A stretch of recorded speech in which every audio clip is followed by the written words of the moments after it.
This is a diesel locomotive -9 in BC Rail livery.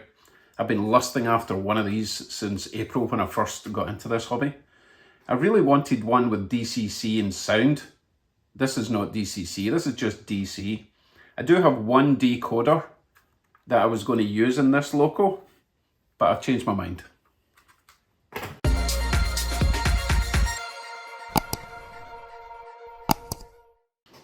Hello YouTubes. As much as I love this Loco and I've wanted one forever, well, 7 months, it's not actually my favourite Loco. And also, if I convert this to DCC, I want sound. I want bells and whistles and horns and flashing lights. And the decoder I've got is a very basic power and lights decoder. So instead, I'm going to add it to something else. I'm actually going to add it to my favourite locomotive. And this is actually my favourite locomotive. Delaware and Hudson PA1 with PB1, is that? Whatever. It's a dummy B unit. Now, I kind of fell out with this because it just kept falling off the track at this bend right here. I spent hours and hours one night, eventually discovered that it was actually the angle of this bend was just too great for all those axles. So I have put a tiny little bit of plastic right there just to raise it up. And lo and behold, we now get round the bend without derailing.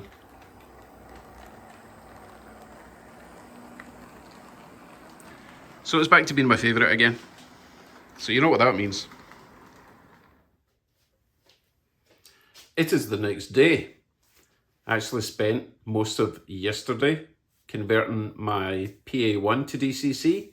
Unfortunately, 90% into the video, I realised that I had completely messed up all the wiring, or at least messed up the information I was giving out on the video. Now, there's one thing to admit your errors and show your errors, but when it's misinformation, it could really confuse you, and I don't want anyone to mess up their DC Locos by doing the wrong wiring to make it DCC. You get what I'm saying? Now, the good news is that that conversion was pretty much exactly the same as the conversion I did on the Conrail, my first DCC conversion. So if you want to see how to do that, just click up there and have a look at that video. Anyway, I've got my PA1 now DCC. So I'll show you running now 3 DCC Locos round the layout plus 1 DC at the same time. But I do want your input on what sort of DCC decoder with sound I should fit to that BC Rail locomotive. Anyway, I'll show you what I've done to the PA1. There he is. Now, I've actually removed the LED lighting that I had previously installed, and I've reinstalled it with 12 volt bulbs with their own independent resistors.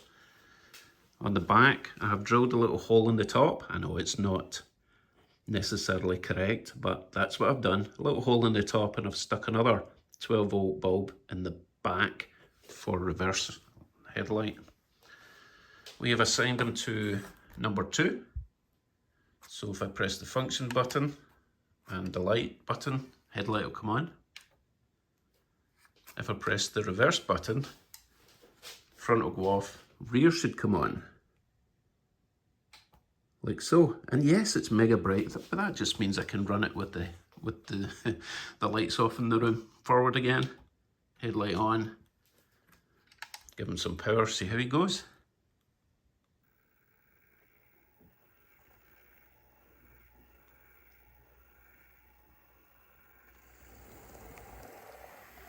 Very smooth, very nice. Slow him down, hit reverse.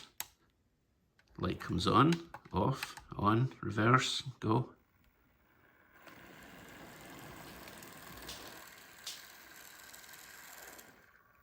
Now, what I will say is, this DCC controller I got from Tug Sanner, thank you very much Tug.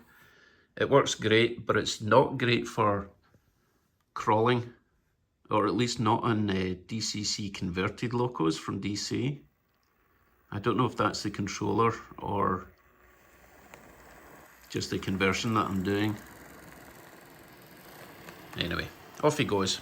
So while he's going round, cruising round the track, let's send another one onto the track. And let's go for CSX. CSX is designated to number 1. Has he got his lights on yet? Nope. Let's stick his lights on. Lovely. Reverse.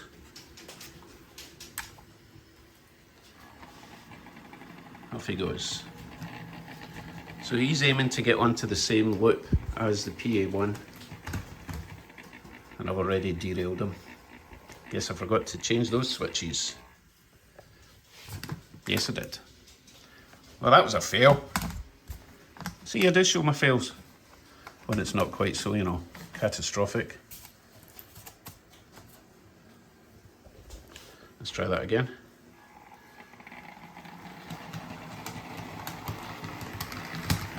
So he has got to reverse all the way back to either this point here where he can get on the loop, or all the way around to this point here where he can get on the loop. Let's stop him at that point there.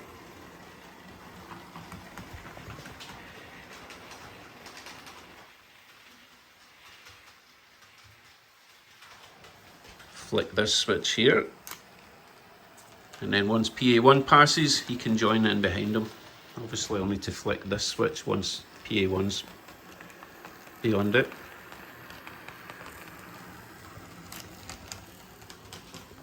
CSX can now join him.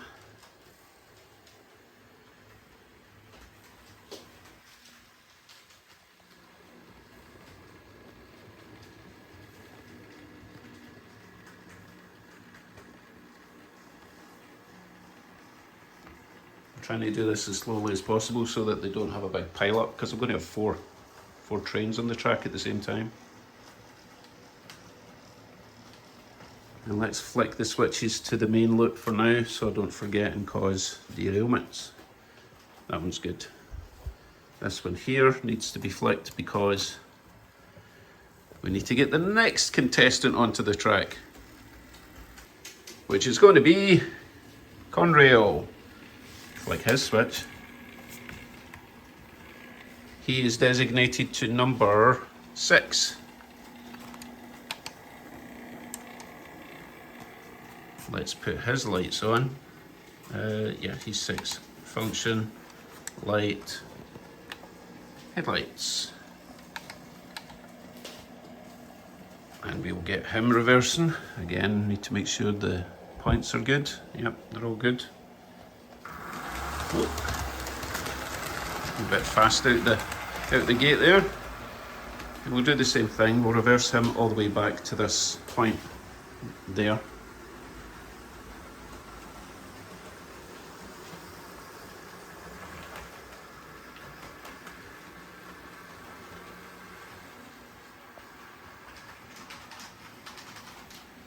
We'll be flicking that switch. And again, we'll wait for the PA1 to come round. CSX is up in the mountain. And then once PA1 is past here, we'll flick this switch again. One day these will be all automated, or at least remote controlled.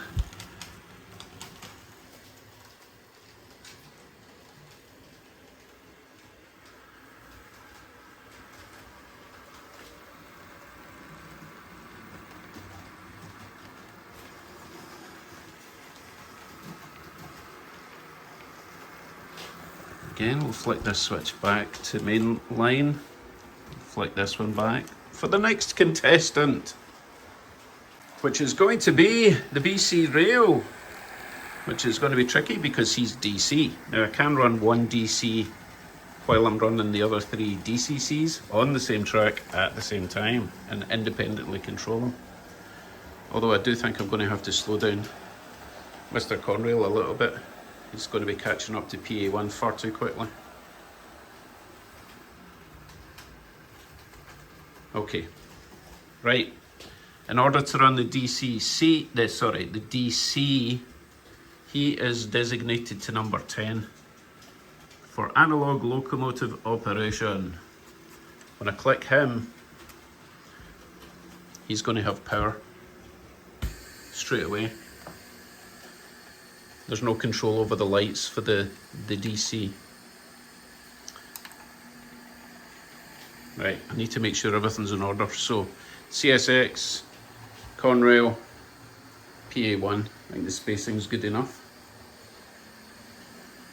Let's get DC rail in the mix.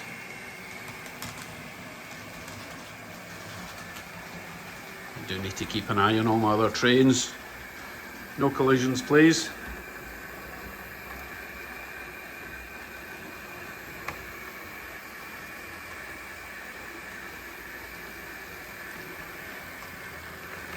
And as before, what's happened? Let's press the stop button for now. Now here is one slight problem we're going to have when you're running all these trains at the same time. When your train goes over the points, it's going to make contact at some point with the power, and DCC does not like getting a confused signal. So that is the one downside. I might need to look into how to isolate or individually power the frogs. I think that is what's causing that sort of total catastrophe where everything just stops, which is fine. It's not like blowing any fuses. It just defaults to nothing moves. So I'll reset that and get it going again. Right, you see we've got a flashing light there for stop, which means something went wrong. Right, press that. And we're going to set off PA1, which is number 2.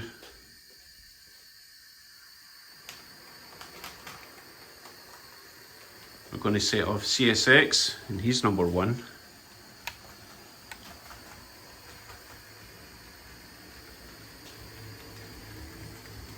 And we're going to set off Conrail. He's number 6.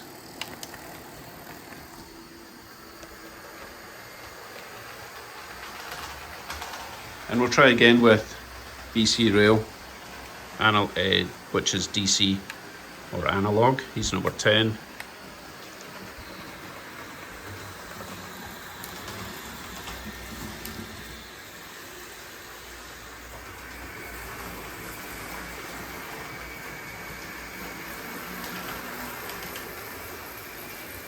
Flick that switch back. We now have 4 trains running on the same track at the same time, and one of them is DC, the other 3 are DCC, and I can independently control each one of them for direction and speed, which is kind of chaotic. It would be much better to have 2 loops. Right, PA1's going a wee bit slow, so we need to speed him up.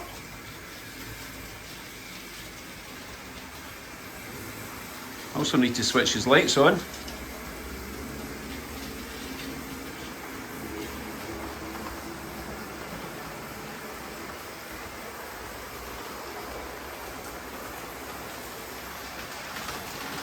Yeah, I think the speed's okay, although Conrail might be catching him. I think we're okay. So here we go. Fun and catastrophe, or potential catastrophe. Did I mention I finished my little fence? I really liked that wee thing. Cost virtually nothing. Oh, and I also put in all the gravel to fill this gap all the way around, and then used that sort of diluted glue to seal it all together. So quite happy with that. Obviously need to move on to this side next. They were just there temporarily. Oh no, collisions. How's my trains doing? Yep, good gap there. Good gap to the CSX. Sorry, the BC Rail. There's the CSX. See how confusing it is? Fun, fun, fun.